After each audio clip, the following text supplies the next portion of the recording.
आपके साथ प्राची पाराशर। प्रदेश एट 360 की शुरुआत करेंगे जिला पंचायत चुनाव की खबरों के साथ, जिसमें नामांकन के दिन ही बड़ा उलटफेर देखने को मिला। ऐसा उलटफेर जिसने तय कर दिया कि 18 जिलों में जिला पंचायत अध्यक्ष चुनाव की जरूरत ही नहीं पड़ेगी, क्योंकि नामांकन के दिन ही 18 जिला पंचायत अध्यक्ष तय हो गए हैं, जिसमें 17 भाजपा के हैं और 1 सपा के। लेकिन इस आंकड़े ने अब समाजवादी पार्टी की माथे पर शिकन बढ़ा दी है। ऐसा इसलिए है क्योंकि बची हुई 57 सीटों पर 3 जुलाई को वोटिंग होनी है। उसमें से 41 सीटों पर भाजपा का सीधा मुकाबला सपा के साथ है। इस समीकरण ने सपा अध्यक्ष अखिलेश यादव की फिक्र बढ़ा दी है, जिसे लेकर उन्होंने अहम बैठक की। इस बैठक में अखिलेश यादव ने 2 जिलों गाजीपुर और अमेठी के जिला पंचायत अध्यक्ष उम्मीदवार और पार्टी के जीते हुए सदस्यों के साथ बात की और चुनाव को लेकर रणनीति बनाई। अखिलेश यादव को ये बात अच्छी तरह से पता है कि पंचायत चुनाव काफी हद तक विधानसभा चुनाव पर असर डालेंगे। वहीं नामांकन के दिन ही इस चुनाव में सपा को करारा झटका लग चुका है। ऐसे में अखिलेश अब मजबूत रणनीति बनाने में जुट गए।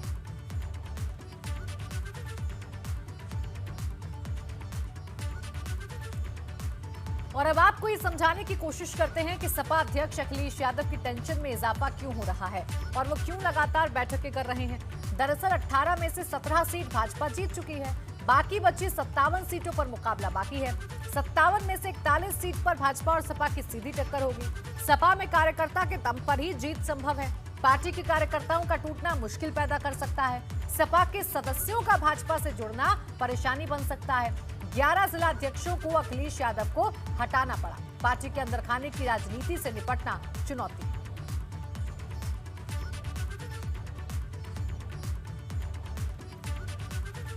तो जिला पंचायत अध्यक्ष के चुनाव ये सेमीफाइनल के तौर पर देखे जा रहे हैं विधानसभा चुनाव 2022 को लेकर, और यही वजह है कि तमाम जो राजनीतिक दल हैं वो दमखम के साथ जुटे हुए। वहीं सपा की इस बैठक में पार्टी के विधायक राकेश प्रताप सिंह भी शामिल हुए, जिनकी पत्नी शीलम सिंह को सपा ने अमेठी से अपना उम्मीदवार बनाया है। माना जा रहा है कि अमेठी में कांग्रेस के जीते हुए जिला पंचायत सदस्य सपा उम्मीदवार की मदद कर सकते हैं। आप भी सुनिए इसे लेकर क्या कहा सपा विधायक राकेश प्रताप सिंह।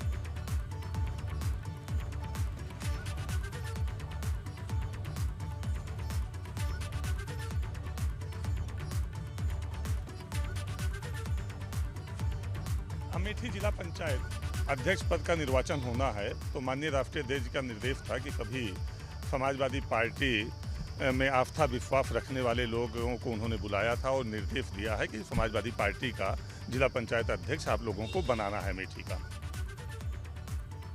जिला पंचायत अध्यक्ष चुनाव को लेकर सपा की टेंशन यूं ही नहीं है। सपा ने पंचायत चुनाव में अच्छी जीत दर्ज की, लेकिन जिला पंचायत अध्यक्ष चुनाव में भाजपा सपा से काफी आगे निकल चुकी है।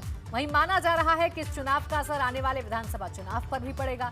ऐसे में अब सपा रणनीति बना रही है कि किसी भी तरह बाकी बची 57 सीटों में ज्यादा से ज्यादा सीट पर अपने उम्मीदवारों को जीत दिलाई जाए। हालांकि सपा की राह इसलिए मुश्किल है क्योंकि करीब 41 सीट पर भाजपा के साथ उसका सीधा मुकाबला है, यानी भाजपा के साथ उसकी सीधी टक्कर है। ऐसे में सपा हाल फिलहाल में हुई चूक और लापरवाही का आंकलन कर रही है। साथ ही कार्रवाई का दौर भी जारी है, जिसके तहत 11 जिला अध्यक्षों को उनके पद से हटाने का फरमान अखिलेश यादव कल ही जारी कर चुके हैं।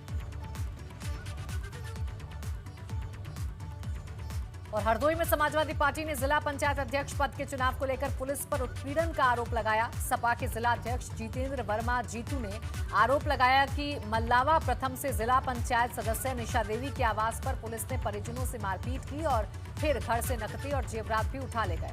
सपा नेताओं का आरोप है कि ये सब भाजपा नेताओं के इशारे पर किया गया।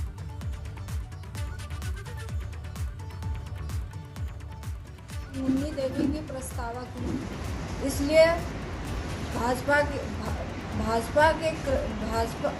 उन्होंने पुलिस वालों ने इंस्पेक्टर ने जाके मेरे घर पे पहले जाके मेरे पापा को मारा, फिर भैया को मारा, मामा को भी पीटा और दीदी आई तो दीदी को भी मारा।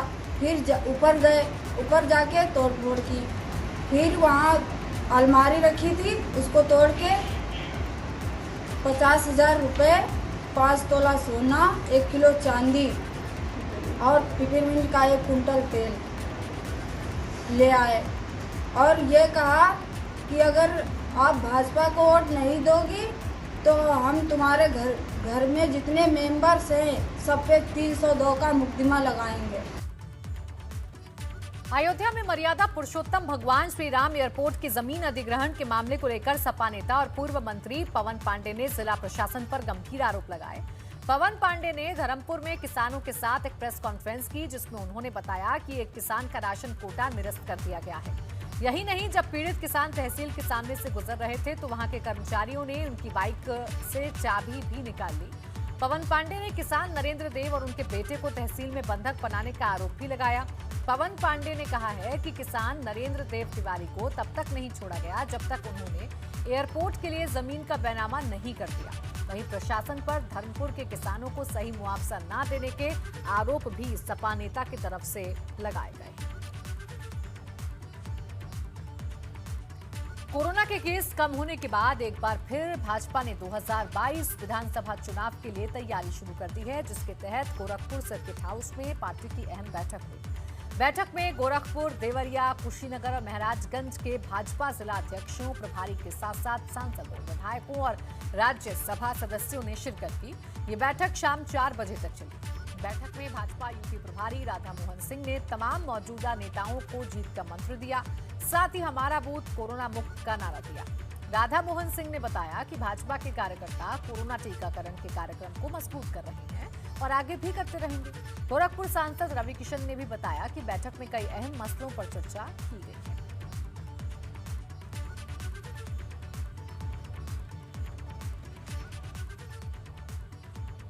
वाराणसी में जिला पंचायत अध्यक्ष की कुर्सी भाजपा की झोली में जाएगी, अब ये तय हो गया है।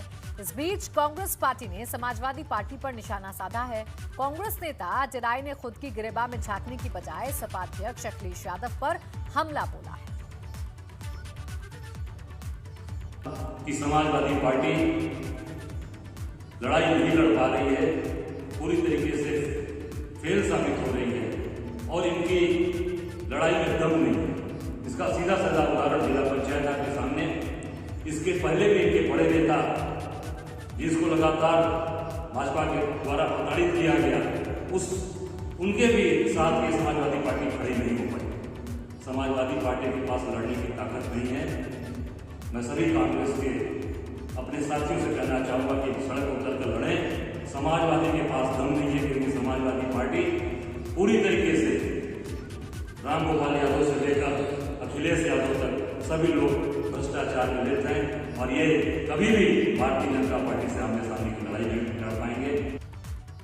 हालांकि आंकड़ों पर नजर डालें तो वाराणसी में जिला पंचायत की कुल 40 सीटें हैं, जिसमें सपा 16, भाजपा 6, कांग्रेस 5, बसपा 5, अपना दल एस 2, सुभाषपा 2 और निर्दलियों ने 4 सीटों पर जीत दर्ज की थी। यानी यहां अध्यक्ष पद के लिए कुल 21 सीटों की जरूरत थी और सपा और कांग्रेस चाहते तो उनका अध्यक्ष बनना तय था, लेकिन यहां पर बाजी भाजपा ने मार दी। यूपी सरकार के मंत्री आनंद स्वरूप शुक्ला ने बलिया दौरे पर सपा अध्यक्ष अखिलेश यादव पर निशाना साधा। उन्होंने अखिलेश को लाल टोपी वाला अफवाहबाज बताया। मंत्री जी यही नहीं रुके, उन्होंने आगे भी कहा कि अखिलेश यादव पहले ये कहते रहे कि कोरोना का टीका नहीं लगवाएंगे, लेकिन जब पिता मुलायम ने टीका लगवाया तो अपनी बात से पलट गए। इस दौरान आनंद स्वरूप शुक्ला ने ओम प्रकाश राजभर को भी आड़े हाथों लिया।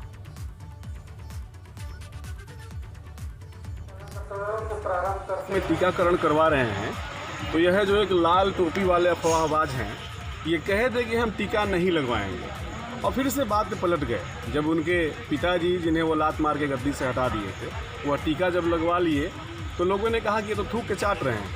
तो ऐसे ही जो उल जुलूल ये बयान दे रहे हैं, जनता कोई इनके पक्ष में नहीं खड़ी है। जिला पंचायत के जो पूरे प्रदेश में 75 जिला पंचायत अध्यक्ष के चुनाव होने हैं, पूरे प्रदेश में योगी जी की आंधी चल रही है और आगे जो विधानसभा का चुनाव आएगा तो जो उनकी 47 सीटें 2017 में मिली थी, वह बचेंगे कि नहीं बचेंगे, इसके बारे में उनको ध्यान देना चाहिए।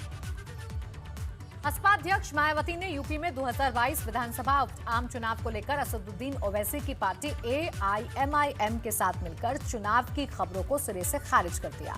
मायावती ने कहा कि इस खबर में बिल्कुल भी सच्चाई नहीं है। इसे लेकर मायावती ने ट्वीट भी किया है, जिसमें उन्होंने लिखा है कि मीडिया में कल से यह खबर प्रसारित की जा रही है कि यूपी में आगामी विधानसभा चुनाव ओवैसी की पार्टी AIMIM और बसपा मिलकर लड़ेंगी। यह खबर पूरी तरह गलत है, भ्रामक और आधारहीन है। इसमें रत्ती भर भी सच्चाई नहीं है और बीएसपी इसका जोरदार खंडन करती है। वैसे इस संबंध में पार्टी की ओर से फिर से साफ किया जाता है कि पंजाब को छोड़कर यूपी और उत्तराखंड में अगले साल होने वाले विधानसभा का चुनाव बीएसपी किसी भी पार्टी के साथ गठबंधन करके नहीं लड़ेगी। हम आपको बता दें कि पंजाब में बसपा ने अकाली दल के साथ गठबंधन किया है। उधर AIMIM के प्रमुख असदुद्दीन ओवैसी ने भी यूपी में अपना सियासी प्लान सबके सामने रख दिया है, जिसके तहत उन्होंने कहा कि 2022 विधानसभा चुनाव में उनकी पार्टी AIMIM यूपी में भागीदार संकल्प मोर्चे के साथ अपने 100 उम्मीदवार खड़े करेगी। ओवैसी ने बताया कि उनकी पार्टी ने फिलहाल उन उम्मीदवारों को तलाश करना भी शुरू कर दिया है जिन्हें पार्टी चुनाव में टिकट देगी। ओवैसी ने यह भी साफ किया है कि वो OP राजभर के भागीदार संकल्प मोर्चा के साथ हैं और उनकी पार्टी की किसी दूसरी पार्टी के साथ गठबंधन को लेकर कोई चर्चा नहीं हुई है।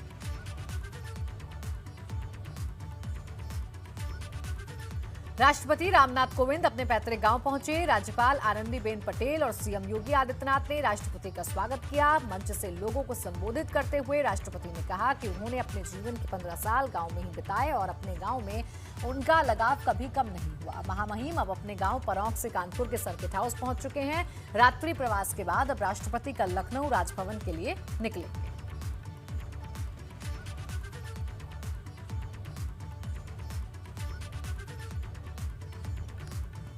तो आपको बता दें कि राष्ट्रपति रामनाथ कोविंद अपने पैतृक गांव पुखराया पहुंचे, वहां की धरती को नमन किया और बताया कि किस तरीके से उन्होंने अपना सफर तय किया है। आज मेरे आने से आपको जितनी खुशी है उससे ज़्यादा आपसे ज़्यादा मुझे खुशी है। सही मायने में अपनी मातृभूमि, अपनी जन्मभूमि पर जाने की जो एक लालसा होती है, बरसों से जुड़ी हुई थी, प्रतीक्षा थी, आप सबकी भी प्रतीक्षा थी। और इसीलिए आज मैं जब हेलीकॉप्टर से नीचे उतरा तो सबसे पहले मैंने इस मातृभूमि को वंदना करते हुए उनका चरण स्पर्श किया और ये प्रार्थना की कि ये जितने विलंब से मुझे इस बार आना हुआ, आगे इतना विलंब ना हो, जल्दी से जल्दी आने का मौका मिले। कानपुर के बाद राष्ट्रपति दूसरे पड़ाव में लखनऊ का दौरा करेंगे, जिसके लिए पुलिस और प्रशासन ने अपनी तैयारियां पूरी कर ली हैं। लखनऊ दौरे के दौरान ट्रैफिक रूट पर भी परिवर्तन किया गया है। कई रास्ते बाधित रहेंगे, जिसको लेकर ट्रैफिक पुलिस ने हेल्पलाइन नंबर भी जारी कर दिया है, ताकि कानपुर में हुए हादसे की तरह दोबारा ट्रैफिक में फंसकर किसी मरीज की मौत न हो सके। दरअसल कानपुर में महामहिम के दौरे के दौरान ट्रैफिक जाम में फंसी बीमार महिला उद्यमी की मौत हो गई थी, जिसको लेकर राष्ट्रपति ने भी खेद जताया था। सोमवार को और मंगलवार को लखनऊ के मुख्य मार्गों पर ट्रैफिक डायवर्जन लागू रहेगा। कानपुर की तरह कोई हादसा पेश न आए, इसके लिए ट्रैफिक जाम में फंसने पर एम्बुलेंस और दूसरी आकस्मिक सेवा वाले वाहनों के लिए इमरजेंसी नंबर भी जारी किए गए हैं। जाम में फंसने पर 6389304141, 6389304242, 9454405155 पर कॉल कर जानकारी दी जा सकती है। सरकार ने कोविड-19 से प्रभावित बच्चों में मेडिकल किट बांटे जाने की योजना बनाई है। इसी को लेकर आज गाजीपुर के 4 तहसीलों में इसका शुभारंभ किया गया। वहीं सदर तहसील में जिला अस्पताल में इसका कार्यक्रम का शुभारंभ विधायक डॉक्टर संगीता बलवंत ने किया और कहा कि यह कार्यक्रम 26 जून को ही होना था, लेकिन जिला पंचायत चुनाव होने के चलते कार्यक्रम को टालना पड़ा।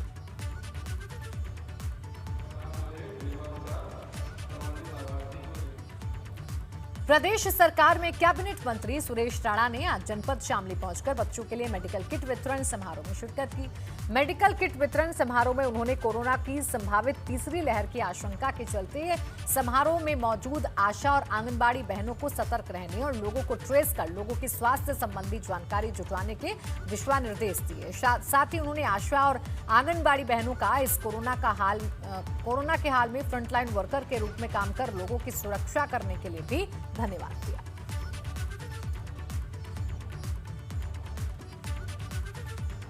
बात करेंगे उत्तराखंड की। रामनगर में भाजपा की चिंतन बैठक शुरू हो गई है। 3 दिवसीय बैठक में प्रदेश अध्यक्ष मदन कौशिक के अलावा प्रदेश प्रभारी दुष्यंत कुमार गौतम, सह प्रभारी रेखा वर्मा, मुख्यमंत्री तीरथ सिंह रावत, पार्टी के राष्ट्रीय मीडिया प्रभारी अनिल बलूनी सहित कई बड़े नेता मौजूद रहे। बैठक में प्रदेश में होने वाले विधानसभा चुनाव की रणनीति तय होगी। 2022 का ब्लूप्रिंट भी इसी चिंतन शिविर में तय होगा।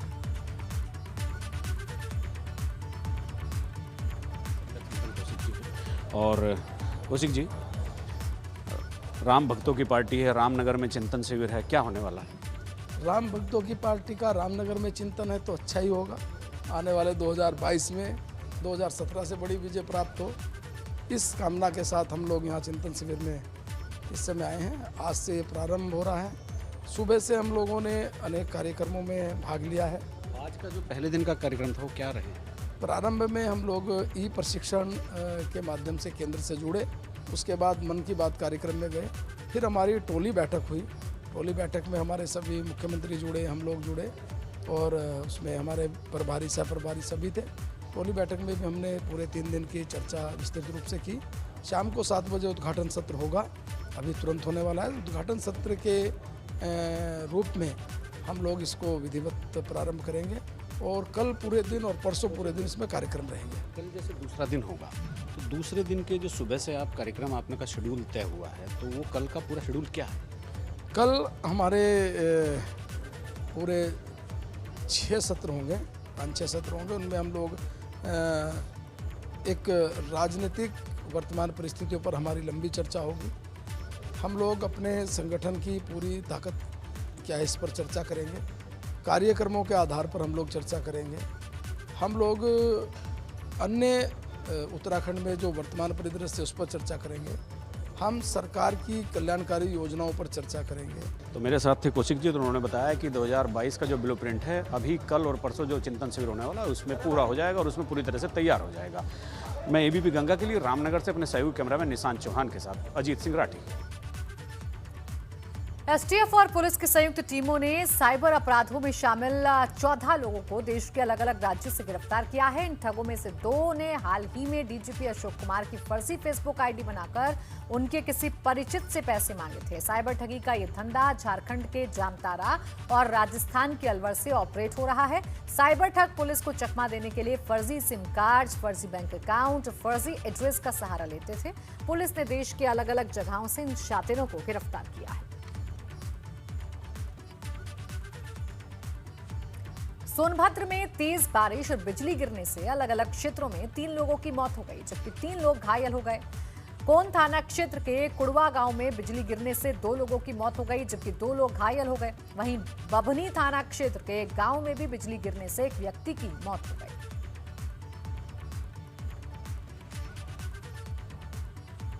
अमरोहा में पुलिस के साथ मुठभेड़ में 25,000 का मोस्ट वांटेड बदमाश घायल हो गया। बदमाश का नाम निषाद उर्फ चिपा है।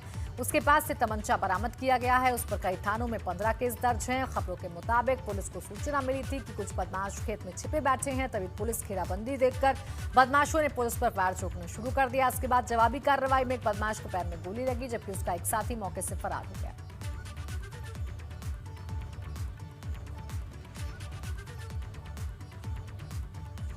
फर्रुखाबाद में पुलिस को देर रात मऊदरवाजा थाना क्षेत्र के हथियापुर बाजार में बंद मकान में नकली शराब का जखीरा मिला। पुलिस को मकान में अवैध शराब फैक्ट्री चलने की सूचना पर जिला प्रशासन की टीम ने छापेमारी की। छापेमारी के दौरान फैक्ट्री संचालित मकान के कमरे स्प्रिट से भरे हुए थे। पुलिस ने 52 पेटी शराब, 410 लीटर रेक्टिफाइड स्प्रिट और शराब बनाने के उपकरण बरामद किए।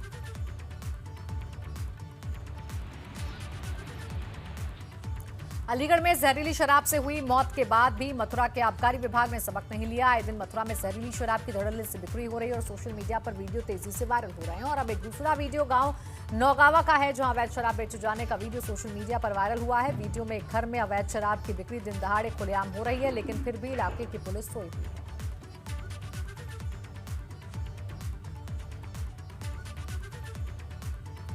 मथुरा के थाना जमुनापार इलाके की यमुना एक्सप्रेसवे के माइलस्टोन 105 माइलस्टोन पर स्विफ्ट डिजायर कार दुर्घटनाग्रस्त हो गई। हादसे में 2 लोगों की मौके पर ही दर्दनाक मौत हो गई, जबकि 4 लोग गंभीर रूप से घायल हो गए। सभी घायलों को उपचार के लिए जिला चिकित्सालय में भर्ती करवाया गया, जहां उनकी चिंताजनक हालत देखते हुए डॉक्टर्स ने उन्हें बेहतर इलाज के लिए रेफर कर दिया।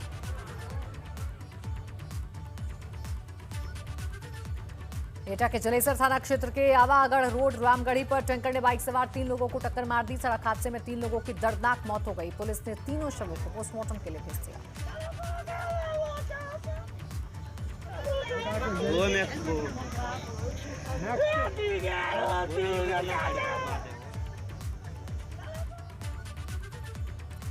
और इसी के साथ इस बुलेटिन में फिलहाल इतना ही। मुझे दीजिए इजाजत। नमस्कार।